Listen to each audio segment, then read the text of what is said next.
ऋभु जी ब्रह्मा जी के मानस पुत्र कहे जाते हैं।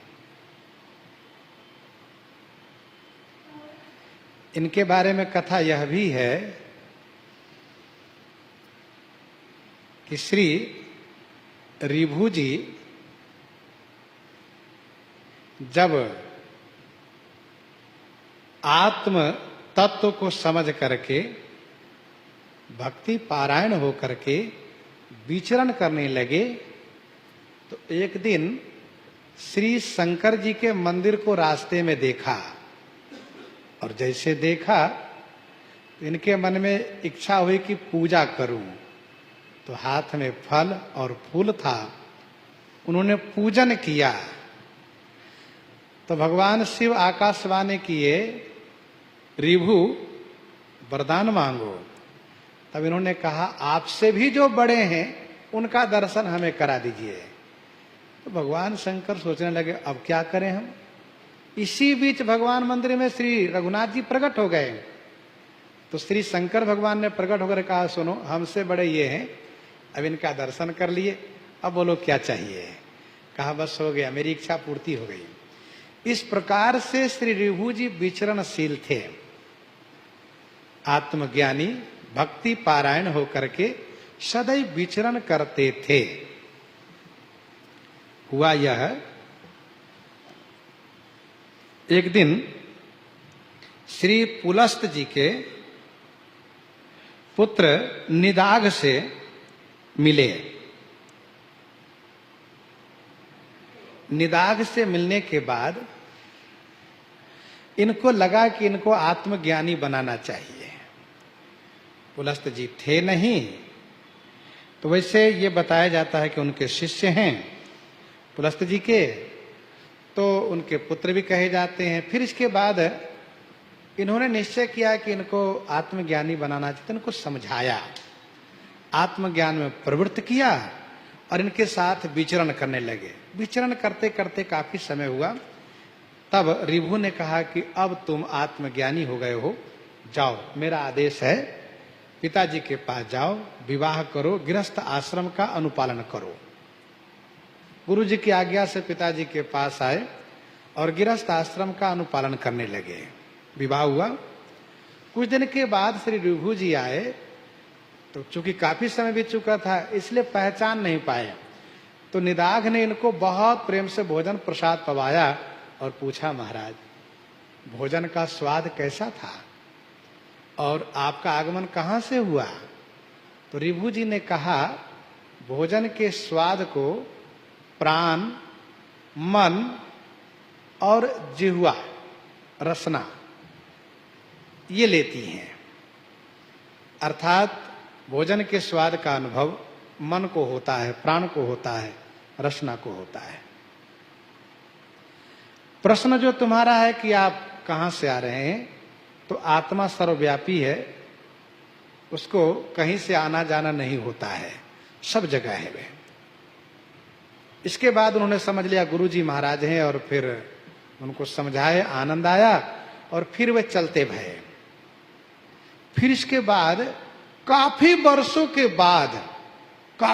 के बाद ऋभु जी को लगा कि देखना जी चेले का क्या स्थिति है, वो अपनी जगह ठीक है कि कहीं बदल तो नहीं गया। तो वे आए तो निदाघ बैठा था, फिर नहीं पहचान पाए गुरु जी हैं। काफी वर्षों के बाद उसी समय में वीरपुर महाराज की सवारी निकली थी। तो ऋभु ने निदाघ से पूछा क्या हो रहा है ये। तो उन्होंने कहा महाराज राजा की सवारी है। और इसमें कौन राजा है, कौन प्रजा है। तो उन्होंने कहा जो हाथी पर बैठा हो राजा है, नीचे चल रही है प्रजा है, वो नीचे चलने वाले प्रजा है। कहा अच्छा, तो कौन हाथी है कौन राजा है। तो निदाघ को थोड़ा सा आवेश आ गया। कहा अच्छा मैं बताता हूं, रुकिए ठहरिए। अब उनको पीठ पर बैठ गए और कहा सुनिए अब आप हुए हाथी और मैं हुआ राजा, ऐसा।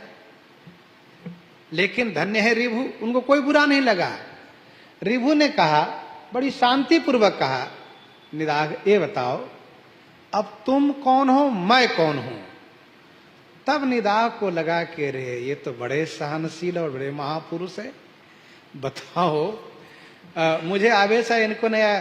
तब तो पीठ से उतर कर चरण में गिर गए, कहा गुरुजी आप मेरे गुरुजी, मैं आपका चेला निदाघ हूं, ऐसा कहा।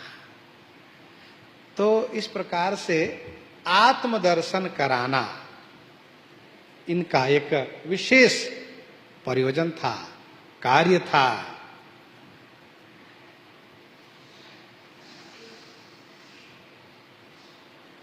और कवित्व के माध्यम से स्वामी श्री प्रियादास जी प्रस्तुत करते हैं, अहोरंति देव निरप संत दुष्कंत वंश, अति ही प्रशंस सो आकाश वृत्ति लई है। अहो रंति देव निरप संत दुष्कंत वंश, अति ही प्रशंस सो आकाश वृत्ति लई है, आकाश वृत्ति लई है। अहो अहो इति आश्चर्येन, आश्चर्य की बात है। राजा रंतिदेव संत दुष्कंत वंश, महाराज दुष्कंत के वंश में हुए, दुष्यंत महाराज के वंश में, पुरु के वंश दुष्यंत है। अति ही प्रशंस सो आकाश वृत्ति लई है, अति ही प्रशंसनीय महाराज रंतिदेव हुए जिन्होंने आकाश वृत्ति धारण किया। रंतिदेव बलि भूप सुजाना, रंति देव बलि भूप सुजाना, धर्म धर्यो सही संकट नाना, धर्म धर्यो सही संकट नाना। एक बार अनावृष्टि का अकाल पड़ गया, कुछ नहीं बचा, जो रहा सब खिला पिला दिए। जब कुछ नहीं बचा तो इन्होंने आकाश वृत्ति ले लिया। आकाश वृत्ति जंगल में जाकर के वहां रहने लगे जहां मनुष्यों का आगमन नहीं था। देखो भाई, अलग अलग वृत्ति होती है। मधुकरी वृत्ति, मधुकरी मांग के रहना, अजगर वृत्ति, सांप वृत्ति, ये सब अलग अलग वृत्ति है। सबसे बढ़िया है आकाश वृत्ति, सबसे श्रेष्ठ है। ऐसी जगह रहो जहां लोगों का आवागमन न हो, उसको कहते हैं आकाश वृत्ति।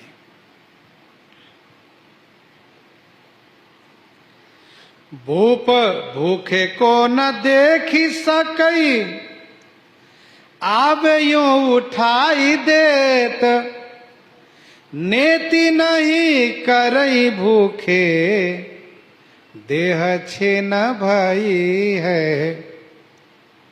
भूखे को न देखी सकई, भूखे को देख नहीं सकते, आवे सो उठाई देत, जो कुछ प्राप्त होता था उसे उठाकर दे दिया करते थे। नेति नहीं करई भूखे, देह छीन भई है। नेति नहीं करे, नेति माने नैति, इतना ही नहीं, नहीं है, नहीं करे, भूखे देह छीन है। फिर रंतिदेव ऐसे भूखे हो गए कि इनके शरीर दुर्बल हो गए।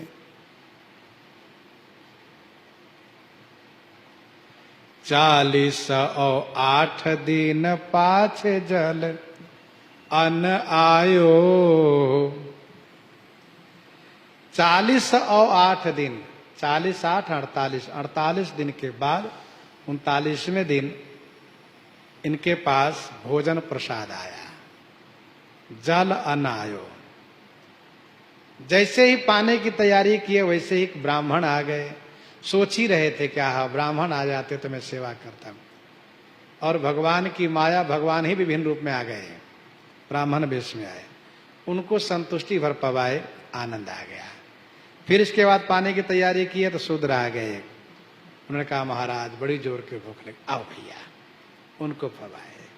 फिर इसके बाद एक नीच सोपच कुत्ता लेकर आ गए, कहा महाराज हम और हमारे कुत्ते बड़े भूखे हैं, उनको पवाया। सब खत्म हो गया, थोड़ा सा पानी बचा तो जंगली एक पुष्कल आ गया, कहा महाराज गला सूखा जा रहा है, अच्छा लो भैया, जल उनको दिया। जबकि पानी के बिना ये भी बड़े दुखी थे, इनका भी प्राणांत होने जा रहा था, फिर भी इन्होंने उनको दिया और बड़े सुख अनुभव किए, बहुत बड़ा सुख अनुभव किए, उनको आनंद आया इन सब खिला पिला करके। और मन ही मन सोच रहे कि प्रभु जितने भूखे संसार में हैं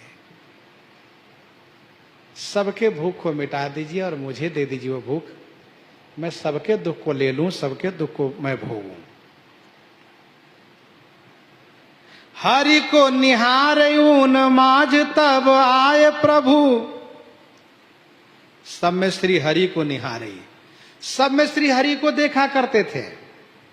हरि को निहारयूं माज तब आए प्रभु, तब प्रभु श्री राम जी आ गए और फिर सब प्रकट हो गए। न वहां कोई कुत्ता रहा, न कोई सोपच रहा, न शूद्र रहा, ब्रह्मा विष्णु महेश सब आ गए, प्रकट हो गए।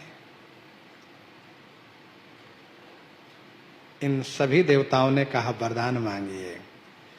तब इन्होंने कहा जग दुख जीते भोगो भोगो भक्ति छाई है। कहा कि आप यही वरदान दीजिए, जगत में प्राणी मात्र के दुख को मैं केवल अकेले भोगूं और सब सुखी रहे।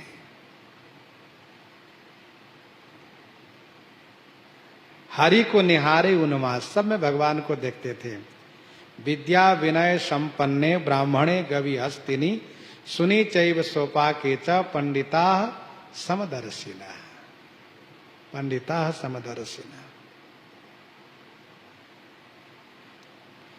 हे प्रभु मैं आपसे वरदान हूं यह मांगता, सब सिद्धियां या रिद्धियां मैं कुछ नहीं हूं चाहता। मन कामना बस एक है, सब जीव जग के हो सुखी। कष्ट बदले में सहूं मैं, कष्ट बदले में सहूं मैं, लोग सब नहीं हो दुखी, लोग सब नहीं हो दुखी।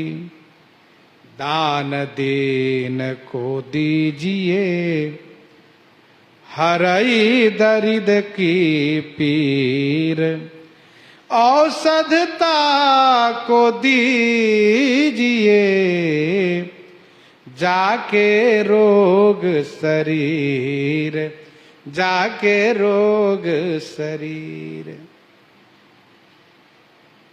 ऐसे महाराज रंती देव, जिनकी चर्चा मानस जी में भी आई है। और रंती देव पर भगवान बड़े प्रसन्न हुए, उनको इच्छित वरदान दिए। और हम लोग इस प्रसंग के बाद श्रवण करते हैं एकादशी के बारे में। कुवार कृष्ण पक्ष की एकादशी के संदर्भ में भगवान श्री